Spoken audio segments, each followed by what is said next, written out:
Welcome to Story Chats at Inspy Romance. I'm Elizabeth Madry, and I'm here with my two co-hosts. I'm Narelle Atkins. And I'm Valerie Comer. Didn't you mean three co-hosts? Because we've got Cooney today. We do. We have Cooney with us again. Yay. Hi, Cooney. She may not have strong opinions on the books, though. She is pushing on you. She's like, I don't want to be on this podcast. She's turned her back on us. Yes, poor Cooney. She's like, I was sleeping.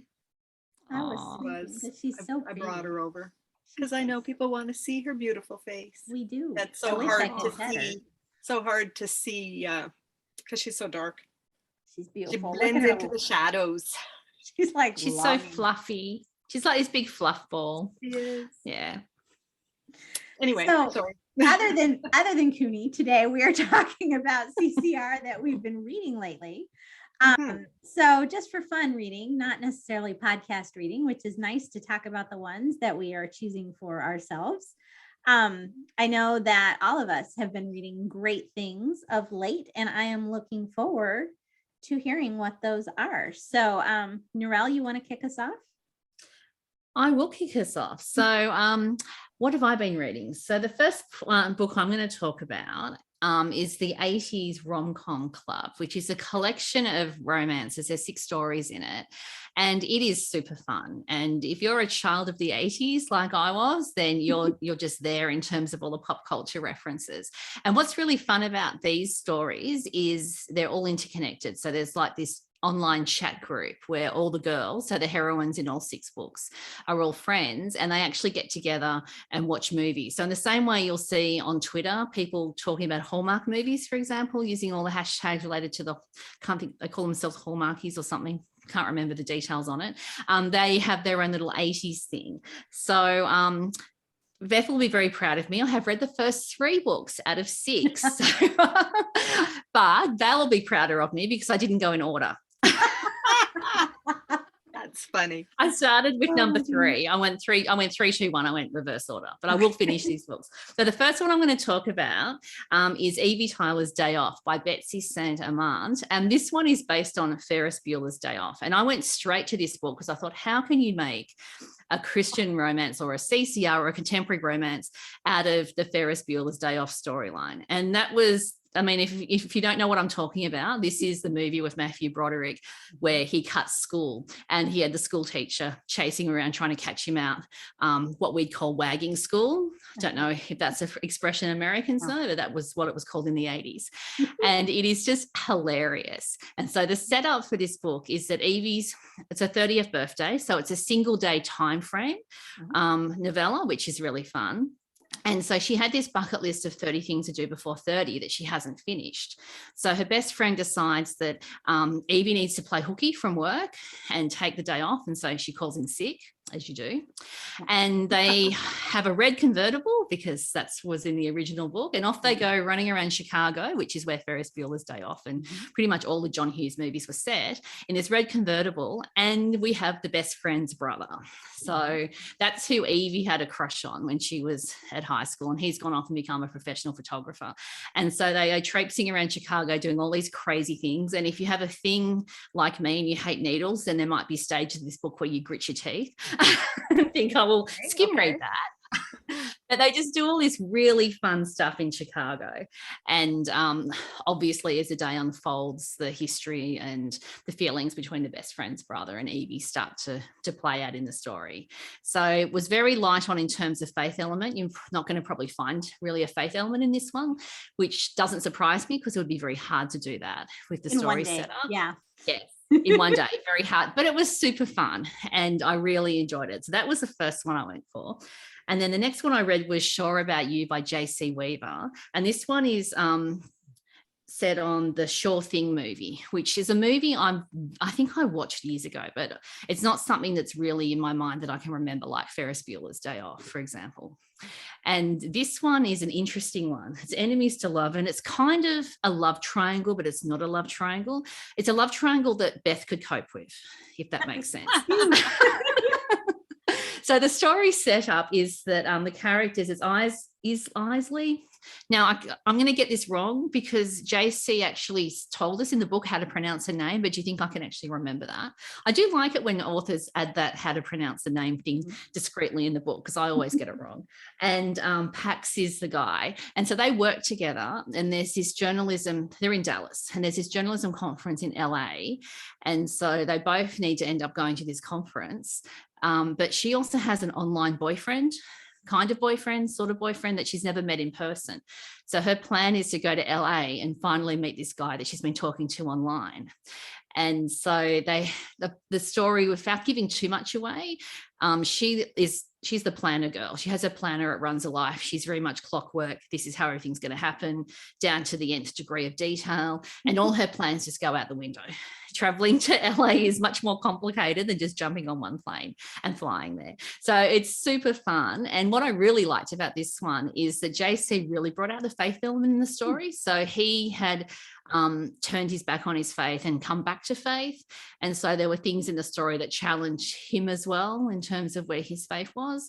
So that was a really cute and a really fun story, and some quite unexpected things happened as well. So I enjoyed that one. It wasn't predictable at all. Oh, cool. And the third one I read was the first book, and that was Just Like That by Teresa Tysinger, and that's based on Baby Boom, loosely based, inspired by Baby Boom. So this one we've got Jane, who's a social media influencer in New York City, and her brother has to go overseas for work, and I think she's got a 14-year-old niece, I think she's 14, who is in North Carolina. And she's like, oh, that's fine. She can just come to New York City. What teenage girl doesn't want to live in the Big Apple, blah, blah, blah. Of course, her niece hates being in New York City. So off they go back to her hometown, in North Carolina.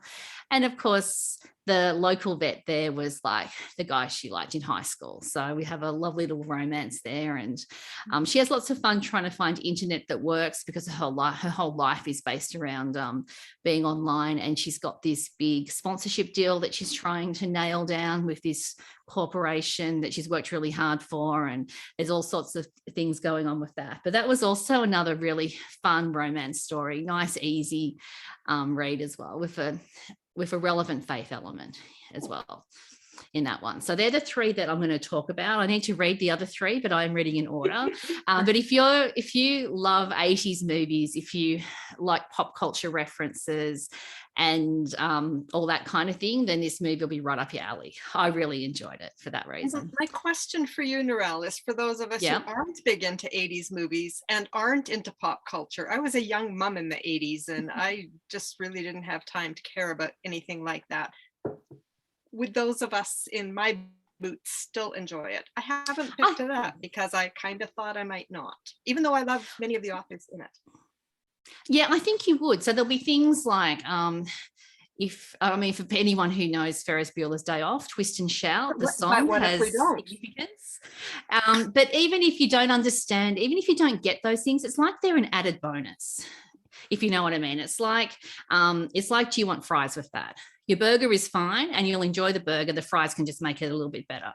So I think definitely you could read it and enjoy it. And they are hilarious in terms of the settings and the situations. And as I said, I wasn't really familiar with The Sure Thing, but I love JC's story.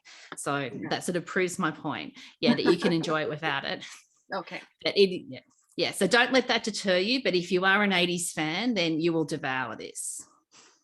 Yeah. And I mean, it's funny to me that Teresa, like Baby Boom, I remember absolutely adoring back in the day, but that literally was a toddler who gets dumped on the main character. So switching that for a 14-year-old is a fairly drastic change in the story, I would think. Change of vibe. Yeah. Yeah. So it's inspired rather than based on. So I think of the three, I think probably Betsy's book with the Ferris Bueller's Day Off was probably the closest to following that, except we didn't, obviously you can't have someone who's playing hooky from work and their boss traipsing around trying to find them in Chicago. That just would be ridiculous. The love interest. But it makes the boss look like a wacko. So yeah. Well, the school teacher was a wacko in the original movie. Yes. Yeah. So you see little references and little inspiration, and sometimes the roles are swapped around as well. So it's not exactly the same as what the movie was, but the tropes and sort of the essence of the story in terms of how those movies worked kind of comes out. And they talk. So you'll see some of the chat as well. Mm-hmm. And they'll be talking about, so I think in Teresa's book, they're talking about, was it JC's The Breakfast Club, and someone else is talking about Pretty in Pink. So you get all the different types of 80s movies that get talked about as they're watching them as well. But they're just super fun and they're super cute. And if you're looking just to dive into something easy and breezy and good to read, that's not going to challenge you intellectually too much. If you just want to tune out and have fun and indulge in some nostalgia, then they're a great little collection to read. Excellent. Valerie? The first one that I have on my list today is not like that. Not saying I wouldn't enjoy that one, but I haven't picked it up. My first one today is Seeking Home by Carolyn Arson. I enjoy reading stories set in Canada. I enjoy Westerns, and a lot of Carolyn's are small town and ranch kind of mixed. And most of them are quite unapologetically with a Christian faith element as well. So she used to write for Love Inspired, and I can see some of that angst still coming through in her writing, which isn't necessarily a bad thing. Everybody has big stakes and big backgrounds to drive them there. So Tanner is selling his family's ranch. He's the oldest sibling and he's inherited it. It holds too many bad memories of his wife and his daughter who had passed away a few years ago. So Sabine is the heroine. She had she'd gotten a good settlement when her estranged husband passed away, and she decided to buy a ranch near where she lived as a child to give her daughter the life that Sabine had wanted when she was a child, and she lost it because her father had gambled away their family ranch. So Tanner sells to Sabine, and in the process, which does take a while as real estate transfers do, he's to help her, get the lay of the land and get things sorted out. And he kind of begins to have trouble staying away from her. But he struggles with the reminder of his own daughter whenever he sees Sabine's daughter. So that's a big problem for him right there. And Sabine struggles with people that she remembers didn't like her and didn't like her father. Like, why she went back to the same community might be a big question, but she really feels like she can prove that she's made something of her life, and she wants to walk tall and strong and prove that, that she is not her father. So there was a lot in that one that I really enjoyed. And as is sometimes the case, you've got a character where you just kind of want to give them a little upside the head, like, don't be such a jerk. But it worked for the story, and I really enjoyed it. It's set in the Rocky Mountains, Western Alberta, so the setting was also terrific. So, anyway, that was my first one. What you got? Sounds good. All right, so my first one is Forever on the Bay by Tobin McClain. Okay. And it is one that she wrote for Harlequin, not Love Inspired. So it's not overtly Christian, but this one in particular, it's the last book in her The Off-Season series. Okay, I think and I've read some of those. Really feel like in this one in particular, the faith element really kind of popped through, despite it not being a inspirational line for Harlequin, because Lee is sneaky like that and gets it in there. This one, it was fun. It's a brother's best friend, which is always kind of fun. And it's got a fairly significant age gap, which is kind of interesting. I haven't seen a lot where there's a huge age gap. But this one, I feel like it was probably close to 10 years. So that made it interesting to see that, just the difference in maturity levels between the hero and the heroine, and how they bridge that gap. So, and then there's the added sort of fun, if you will, that the brother has been murdered. So he's no longer there. I mean, it's not suspense, but so he's not there to be protective older brother. But he did warn the friend off before he died, which means then that, the brother's friend is still sort of fighting all those same things that you normally would, even though the brother's not there making it awkward. But we lost Valerie. Hopefully she'll come back. Are you back? Yes. There we go. I wasn't sure whether it was me who went away or you guys. And then I disappeared. So And then you did. But you're back now. Blue sky outside. I have no idea what that was about. Anyway, hi. That's okay. So the heroine really has to do, there's a big coming of age kind of element for her because she is younger and she is a childhood cancer survivor as well, which she never really, like, everybody sort of treated her like she's fragile, and so she's overcoming that as well. So it was really interesting and thick and rich, which I really appreciated. It wasn't like, sometimes fluff is really fun, but this is definitely not fluff. It was, and it wrapped up. I've enjoyed the off-season series. That's the one with the cottage for the people with the dogs. Victory Cottage. Yeah. Police officers who've had some trauma, some PTSD stuff. Yes. And so it was good to see the town sort of wrapped up all the prior couples. It was a really well done end to the series. I would say it stands alone, but it's better if the history of the town and all the people who you're running into. They'll just be people if you don't know that, that's book 2, as you're going. Yeah.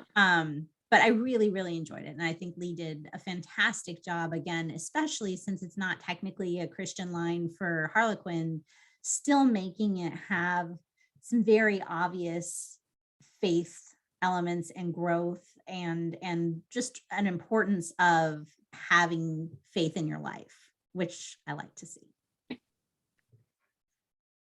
You got another one, Narelle? I do. So I'm on a bit of a movie theme today. So the next one, Valerie's going to be rolling her eyes. But no, she won't be rolling her eyes because she'll probably want to watch this one.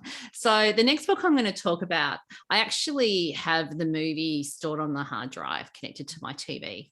And I'm one of those people, I like to read the book before I watch the movie. Yes. Because I find that the movie ruins the book if I do it the other way. The books are just different. And so this one is Finding Love in San Antonio by Miralee, Ferrell and Kimberly Rose Johnson. And this is super fun. And what I liked about it is you've got the main romance. You've also got quite a big romantic subplot. And in many ways, I like the romantic subplot better than the main romance. Then there's also another couple of... Pardon? I think I've heard this from you before, the romantic subplot often. Yeah, and then there's also another couple of little romances sort of going around the edges as well. So that very much was a big tick for me. And so it's also a foodie book. So the main character, whose name has Adela, and they have Spanish names, so I'm not going to go any further than that because I'll pronounce them all the wrong way. So she is a chef in LA. She's a celebrity chef, has her own TV show. But she's originally from San Antonio, and she met her husband. His family have a restaurant called Romero's in San Antonio. They've had it for like 30 years or something. And that's where she'd met her husband. But she became a chef, got the big break, went to LA, and then he passed away 3 years earlier. And she has a 13-year-old daughter who's obsessed with soccer. And so we open the story and she's in LA and her daughter is really upset because mum is never at soccer. She arrives at halftime or she's dragging in at the end. And so we're heading into summer and the grandma, which is her mother-in-law, so her late husband's mother, who owns a restaurant in San Antonio, is visiting, and they're all going back to San Antonio for the summer. So her daughter's really looking forward to going back there, getting out of LA and spending time with her family. And she has then the problem with the first romance is that she's got this offer to go to Europe for the summer to do some filming with all these international chefs. So this big career opportunity, but her daughter wants to be in San Antonio for the summer. So that's the main romance. And then the hero is a food critic from San Antonio, and it starts off enemies to love. They do not start off on a very good footing. So there's lots of fun things that happen with that.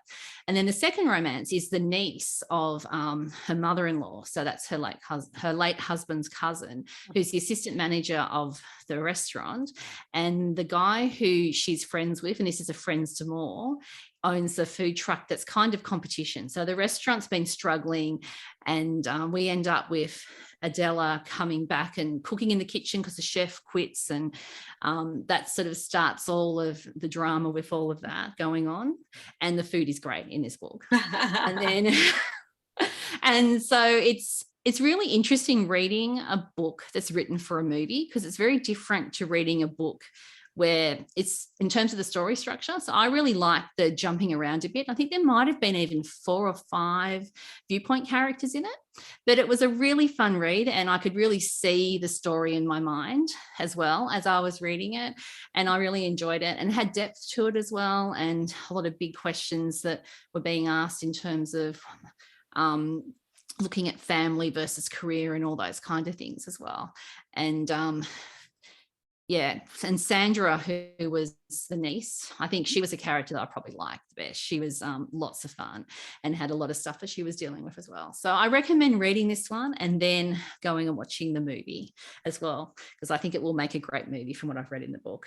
So it was a movie first? This is a novelization of a movie, or was it a book that was made? Okay, so it was a novelization of the movie. Yes, I think it's a novelization of the movie, because the movie's out. The movie came out before the book released. Okay, I think. So you know how they do like companion books? Yeah. So it wasn't a book that then got signed up to become a movie. It was done sort of simultaneously. Yeah. Kristen Etheridge did one for Hallmark. She novelized one of their October movies. October Baby. No, I think it's like October Sky. It's October something. October. I could be wrong. Yeah. It's October something. And it's a novelization of the movie. And I just find that fascinating, to take a movie and make it into a book when it didn't start out as a book. But for Miralee and Kimberly, I'm 99% sure that they sold the script and then novelized it, because okay. I know the folks they hang out with. Okay. So they wrote a screenplay, it got Yes. made into a movie, and then they're like, okay, now we'll not. Oh, okay. I would, without having asked either of them, Sure. I firmly believe that is what happened. All right. If either of you ladies actually watch our podcast, we'd love to know. Very cool. For sure. Yeah. All right, Valerie, what's your number 2? My second one is Sweet Waters by Julie Carobini. I thought I'd read all her Otter Bay series, but apparently I'd missed the first one. Oh. I don't know how you do that. No. I've read books. You managed to do it. I managed. Yeah, I'm talented. Tara is the oldest of 3 sisters. Their mother just remarried, and Tara has just been jilted. Ooh. So she decides to move back to Otter Bay. I can't remember where they are when it starts, Missouri or somewhere. Very definitely not California. She remembers happy times there as a child when her parents were, when the girls were all young and the family was happy and her dad had a good job there. So she just decides to pack up and move because she hasn't ever done anything impulsive in her life, and it's time. So her sisters come, one of them reluctantly and one cheerfully, but the fairy tale turns into an ugly reality show when instead of pleasant memories, they are turned over in favor of what actually happened and what caused her parents to leave Otter Bay years before. So there's a little bit of drama on the backside there, and her sisters are both like fully formed characters as well. You can see that there's some dynamics there that have some issues, to the point where I looked back and went, I know I've read books 2 and 3. Are they the books of her sisters? And the answer is no. Oh. So I'm not really sure what Oh. happened there. Well, Trad Pub is probably what happened there. Yeah. Anyway, meanwhile, Tara meets firefighter Josh, who has forgiveness issues of his own, and he's dealing with his father's alcoholism. And so while both of them are struggling to forgive their fathers, but Tara's father is dead and gone, but everybody in this town remembers him, all the old timers anyway. And Josh's father is a very cheerful and happy and well-loved member of the community, but not everyone knows his problem. So I really enjoyed it. I mean, it's definitely got the beach vibe. Julie lives on the beach in California, and most of her books are set there. Maybe all, I don't know. I haven't gone through and, checked all the boxes, but that's what I know her for. And really enjoyed reading this one. Cool. That sounds good. I like hidden secrets, the truth of your memories, kind of, that's kind of fun. I like those. Yeah. Well, yeah, it would be fun if it wasn't. I like it in books. not popping out in real life. Yeah, for sure.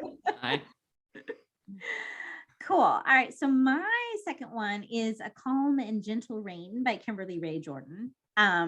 This is the last of the New Hope Falls series. It was kind of interesting to me that she saved Cece for the last character, because Cece has kind of been a B word the whole way through this series. The character everyone loved to hate. Yeah, she was horrible. Pretty much. Yeah, horrible. But it was fantastic to get a chance to see why is Cece horrible. And just to be reminded yet again, as we all pretty much need to remember, I think, in daily life, like, hurting people hurt people. And Cece is a hurting person hugely. And Andy is just adorable and sweet and steady. Like, he's the kind of guy that would get overlooked completely in real life. And in fact, he does get overlooked completely in fictional life as well, by and large. But he has just been in love with Cece for forever and never done anything about it, because she needed a friend more than she needed anything else. And no one else would be her friend because of the aforementioned B word issues.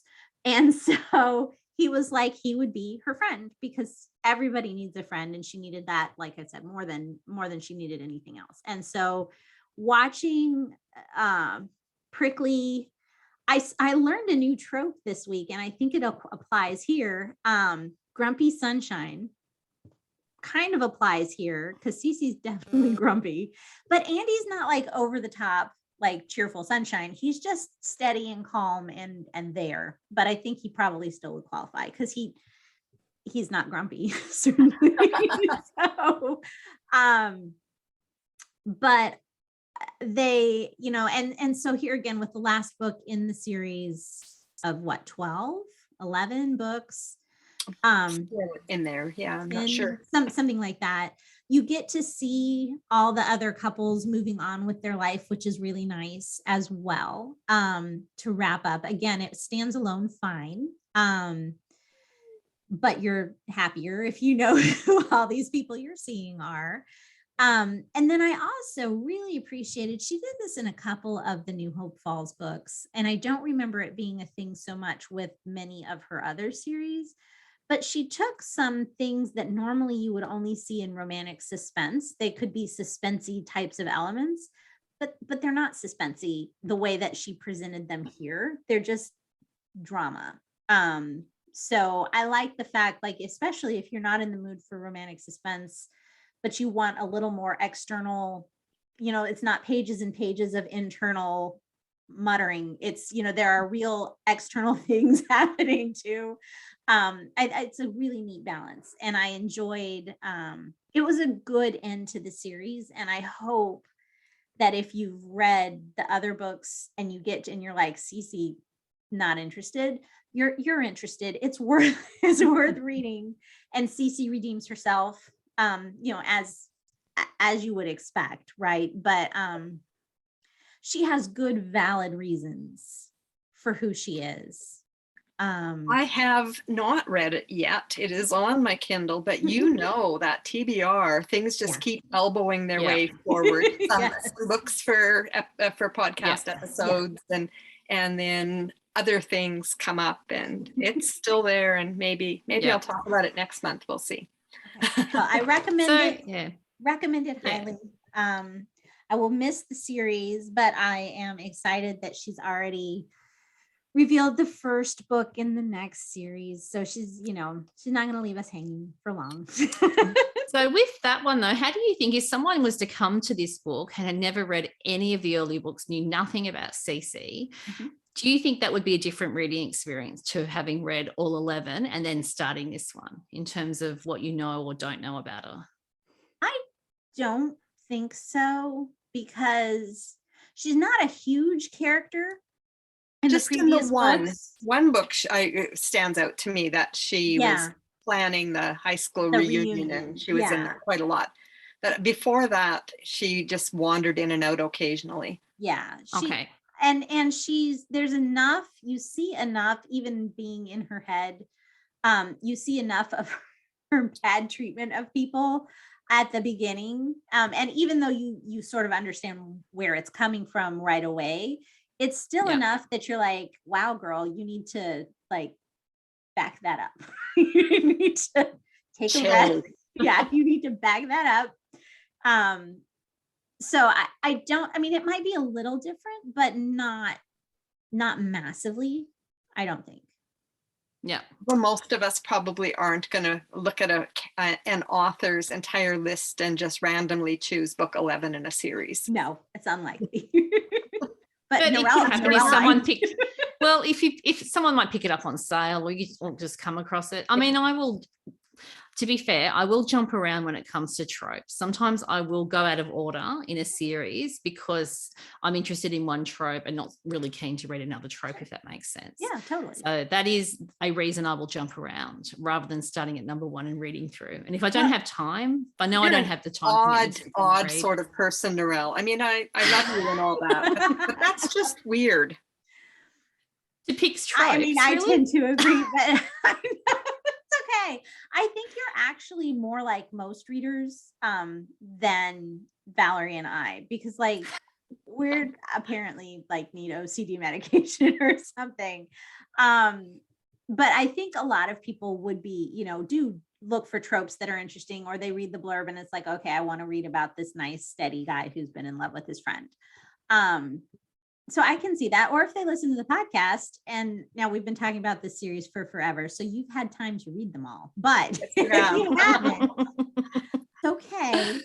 And this one just sounds really interesting. I think you could jump in and be fine. Yeah, I think a lot of my jumping around comes from reading in the library, where you often could not read every book in order because they'd be out at different times, and you put your requests in for a series, but you never knew what order you were going to get that series in, depending on how fast the people in the line ahead of you actually read it. So I traditionally have read a lot of long series books in different genres, not specifically CCR, out of order, for that very reason. So maybe that's why I have a bit more comfort with jumping around for weird reasons. I just put my request in for the next book in the series, and if it's a 45-week wait, then I wait 45 weeks and I keep my eye to see if it goes on sale, and I just go read something else instead of what's in that series. Yeah, I mean, that's what normal people would do. But no, I'm going back because I'm probably going back 20 years though, in terms of when there were no ebooks. Yeah. You could rarely buy Christian fiction in Australia. You relied on the library, and the books they ordered in were dependent on what finaled in the Rita. They used to buy according to the Rita awards. Okay. So you got what you got, and that was it. And you were happy with it. That's well, you didn't have a choice. You can only read what was there. You might as well be happy with it. Yeah.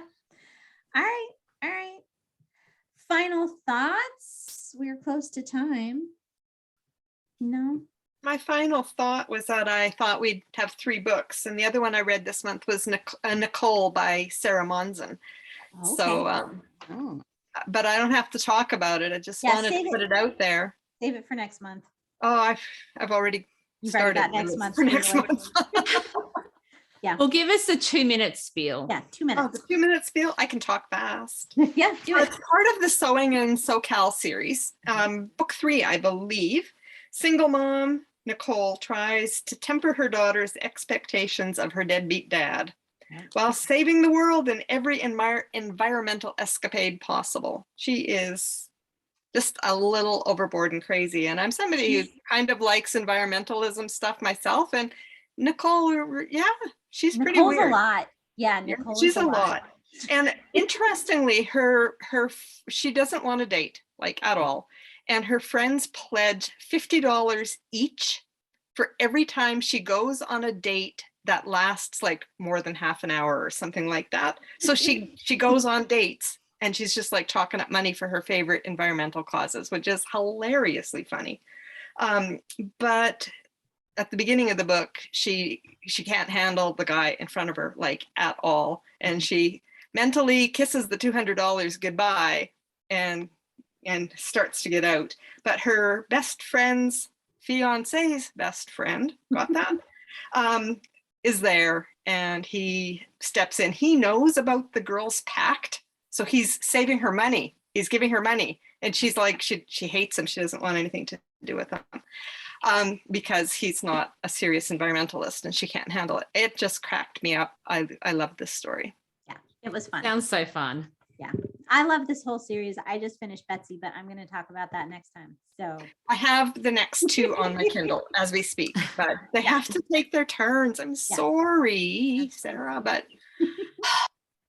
so many books, so little time. Right? Isn't that the truth? All right. Well, we'd love to know what you've been reading lately. Tell us in the comments. Thank you for TBR. Or yeah, because we'll just add it to our list and then never get to anything that we put on there before, but that's okay. Thank you for joining us at Story Chats. Let us know your thoughts and what you've been reading in the comments. And if you're on YouTube, don't forget to subscribe and hit that notification bell. You can find information about the podcast at inspyromance.com/storychats. And we'll see you next week. Meanwhile, don't forget to fall in love with a good book. Bye, everybody. Bye. Bye, everyone.